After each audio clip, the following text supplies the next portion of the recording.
Hey guys, and welcome to Pheas Airsoft, where today I'm going to unbox this KWA MAC11 Gas blowback SMG.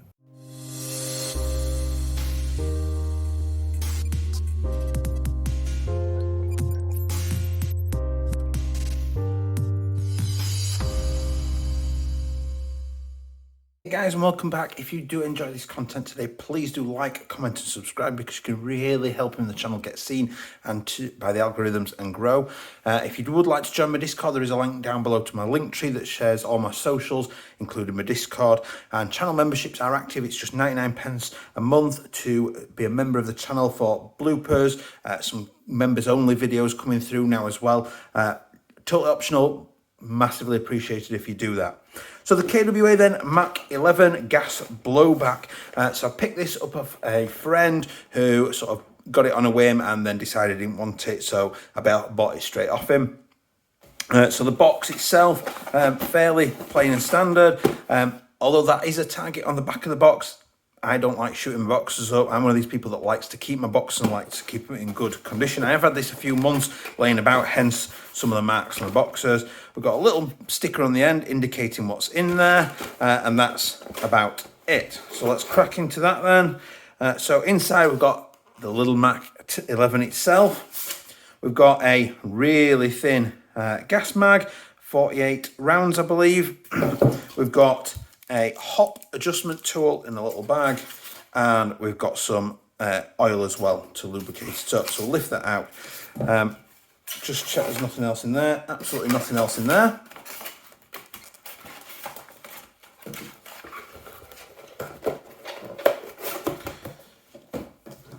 So that is absolutely tiny. In fact, I'm going to compare it to the MAC10 to show you the comparison in size between the MAC11 and the MAC10. So as promised, there is quite a bit of difference. So if we have a look at that, so there is the Jingong MAC10, there is the MAC11 over the top of it. There is a considerable size difference there. In terms of weight, very, very similar. Without the mags in, very similar. With the mags in, we are going probably significantly heavier. Very, very comparable. Probably just pips it a little bit. The MAC11 is probably a little bit heavier.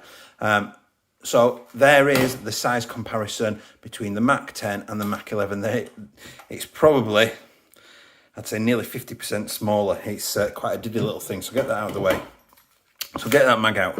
So looking at this then, it is a mostly polymer construction externally. There are parts like the stock assembly, which comes out quite nicely. It's quite nice to shoulder and get in there. Actually, it's like my sort of my right or preferable length to shoulder it. Fold that back up. I'll show you that again in a second. The front sight is also metal as well. Now it has got, and this is quite disappointing, it has got a different thread on the front to the JG MAC10, and what's disappointing is the JG also had 14mm negative under there. This only has whatever that thread is. So if you're thinking about the JG MAC10 suppressor, it literally just goes on. There's no purchase there, so it's not going to fit, unfortunately, which is a little bit disappointing. But anyway, we'll move on. So you've got on this side, you've got your fire selector, so you've got safe and full auto, which flips into place quite nicely. It's quite firm. On the flip side, you've got your fire and safe, which is identical to the MAC10 in terms of firing positions and everything, are identical, as you'd probably expect because of the same company and what have you. Obviously, triggers, quite nice to pull.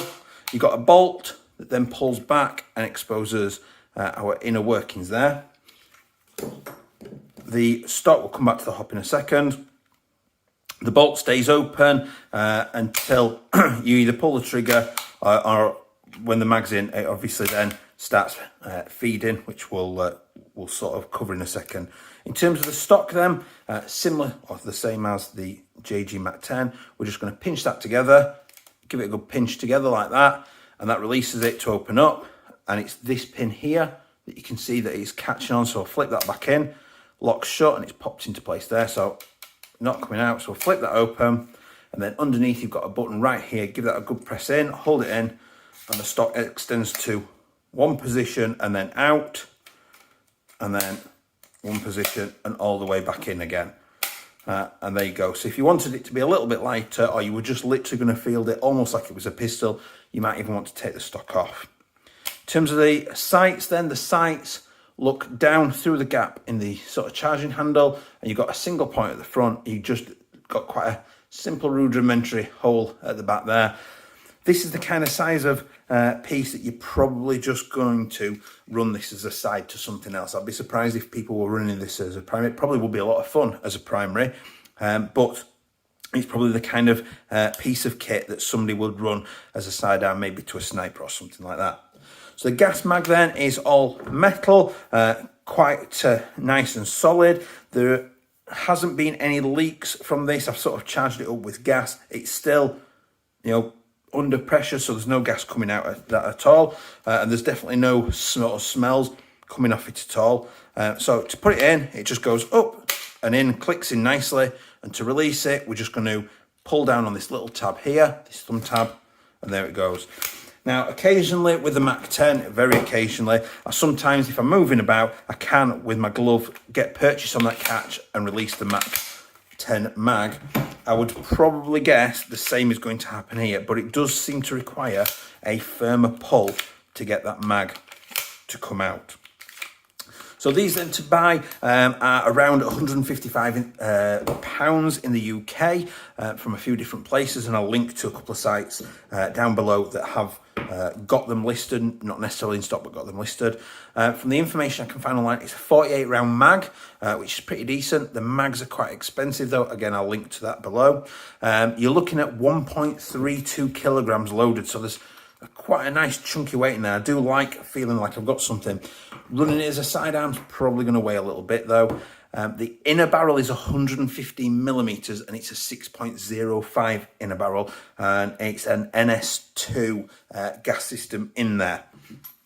It is, you know, quite a cool little piece. I do like it. I like that it sits a little bit more comfortably in my hand than the MAC10. It's, I don't know, I feel like I've got a little bit better grip, and you can see the difference in how far my fingers can get around that pistol grip. So what we're going to do now is I'm going to go and do the usual footage. What I'm not going to be doing is showing you the range footage, because I'm going to have to do it in daylight, and you can't see the BBs anyway from the footage. So it's one of those guns where it's literally just going to be me telling you how it did. So back in a second.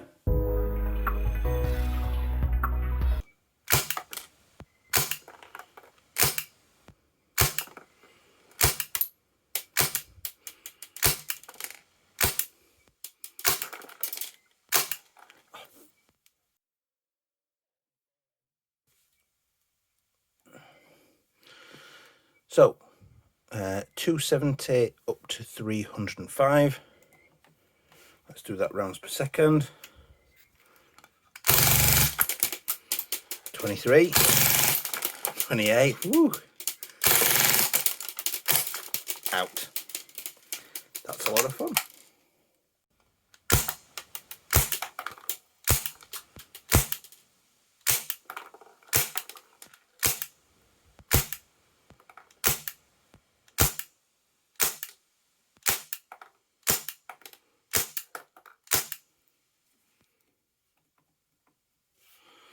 So top of 349, random one at 229, but seems to be around the 320 mark.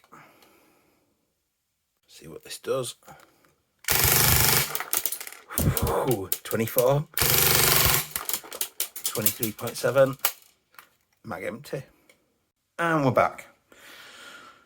So I got it chronoed on two different gases. We did 144A, which is now the sort of lower standard. We used to have a different one which was outlawed because of the environmental impact, and we did some Nuprol 2.0 green gas as well. So on the 144A then, FPS wise, we were getting between 270 and 305 FPS, and that was in about an 18 degree ambient temperature in the room. A little bit jumpy about, as you would expect with gas. It's changing gas pressure as you fire one shot to the next. And then on the rate of fire for that, then we got 23 rounds per second on one burst, which made me quite happy. And then we got 28 on the second, which was even better. I was really, really impressed with that. So considering that's a weaker gas, the FPS out of it, that is definitely better, for my opinion, that's better if you're going to be in close combat in an urban site and you want to run this. Then that kind of FPS is nice. You know you're going to hit them, they're going to feel it, but you're not going to hurt anybody, and that rate of fire is pretty decent. Comparatively then, on green gas, we were running at 229, which was a random low ball FPS that dropped in there, and I'm not sure if that's my chrono or not. Just the reason I say that is it has been playing up lately. But by and large, we got a top out of 349 FPS, and generally it was averaging out at about 320 FPS or thereabouts most shots, which was much better. And then the rate of fire then, it gave 24 on one burst and 23.7 on another burst. So very comparable to the 144A in terms of rate of fire. What I will say is, on the 144A, I did think the mag was empty, and it actually turns out that basically just letting rip like that, it had almost run out of gas pressure, that it could sort of cycle the bolt a little bit, but it wasn't quite doing enough to load the BB back into the chamber. So it is currently gassed a little bit, I believe. So make a liar of myself, put a little bit of gas in it, and we'll see what it sounds like.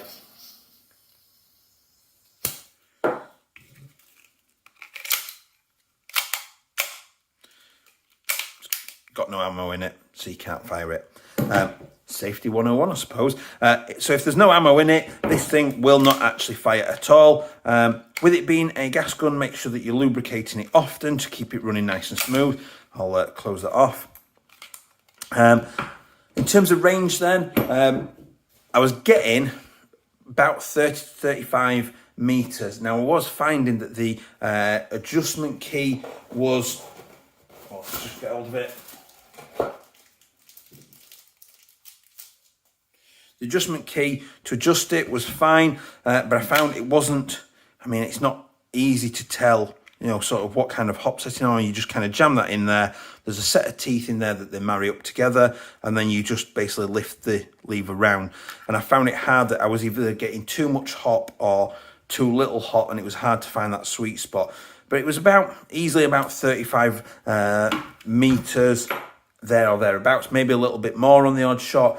Probably, I would assume, with a little bit more time to shoot and a bit more bedding in, I could probably get it shooting a little bit further and a little bit better than what it was doing without any issues.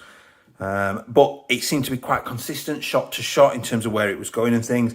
For me, this is not going to be a ranged weapon. This would actually just be close quarters, spray and pray and run away and live to fight another day, and all the things that go along with that. I'll be honest, the rate of fire kind of is a little bit exciting. For me, in general, gas blowback, I'm not a massive fan. And the only reason is just the British climate. Our weather is so unpredictable. Even in the summer, you can sort of have single digit temperatures and things. So the reliability of gas blowbacks in this country are not always great. And that's the only reason why I'm not a massive fan, and I would probably stick with the AEP or CMG compact machine gun Jingong MAC10 over this, is purely for that little bit more consistency out of that Jingong all year round. This in the summer would be much better, and it is a lot of fun. A few mags going to set you back a little bit, but it is going to be something that you're probably going to quite enjoy, particularly if you begin to your gas blowbacks. And at 1.3 kilograms, even as a primary, that's fairly light. As a secondary, you're probably going to feel that on your belt. So before we finish then and go on, I'm going to do my usual gloved operation, just see how I can get on with this. One thing I will say is there's probably a decent adapter to fill the mag. I did find that you have to fill the BBs in from the circular opening there. They won't go down in from the top. You're just going to sort of crush and break BBs. But if I went in through there where the feedback out, it fed in. Unfortunately, I was hoping that there might be like you get on TM mags where you get an opening at the bottom where you can just pull that down and you can feed the BBs in. Unfortunately, not on this one. So let's have a look then. I was able to put that down with the gloves as well. So I'm pretty sure with a speed loader, I could probably refill that out of that. With the gas, just as a side point, I've just realised, with the green gas, I got virtually 2 full sets of BBs out of 1 charge of gas on a little bit of single shot shooting, a couple of bursts and things like that. I got probably 1 and maybe just over half, and that was at about 18 degrees. On the 144A, I didn't quite get all the BBs out just on a single charge of gas, and I don't know whether that's just cooling down too quick or whatever, but on my testing, I didn't quite get a full set of BBs out. That's just on my testing. Other people might find different results. So the magazine then, quite happy that I could reload that with the gloves on. Quite happy that that will go in. I can release that easily. I can definitely change the fire modes. I can definitely put it to safe and fire. Easily charge it up. Drop that back out so it closes again. And in terms of the hop then, let's see if I can, I'm pretty sure with how easy and convenient this is, I could adjust the hop with this tool when I can get in a position. See, this is not that easy. Yes, yeah, I can even adjust the hop. So I'm pretty happy then that I could relatively easily operate that little piece of kit with my gloves on, mid-firefight, changing mags, reloading mags, and regassing them as well. I did find, I'll charge it back up, it was a silent fill valve, so you have to listen to the can of gas, and you'll hear the gas draining out, and it'll let off a little bit. So it is a case of it's a silent fill valve that's in there to fill up. And it's not the kind that Marui use where it basically starts spraying gas back out at you. It's also not very particular either about angle. It seemed to be quite good on my few refills of gas. It seemed to be quite happy with a variety of angles. Obviously, if you're going in at daft angles, it's going to be, but as long as you were fairly close to vertical onto the valve, it was fairly happy in there. So, I hope you've enjoyed that. I've quite enjoyed it. It's been a little bit different. I've quite enjoyed shooting it and shooting it sort of for range as well.